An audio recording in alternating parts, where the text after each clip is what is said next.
স্ত্রীকে নিয়ে একান্তে সময় কাটাতে একটি আবাসিক হোটেলে যান নড়াইল জেলার লোহাগড়া এলাকার এমদাদুল হক নামের এক টিপটপ পোশাক পরিহিত ও তার স্ত্রী বোরকা পরে প্রবেশ করছেন। তারপর অর্ধবিবস্ত্র অবস্থায় নিজের গোপনাঙ্গ ধরে পেছনে দৌড়াচ্ছেন তার স্ত্রীও।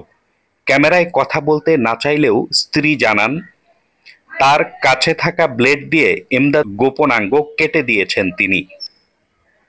প্রাথমিক চিকিৎসা শেষে এমদাদুল হক বর্তমানে উন্নত চিকিৎসার জন্য ঢাকার একটি বিশেষায়িত হাসপাতালে ভর্তি রয়েছেন।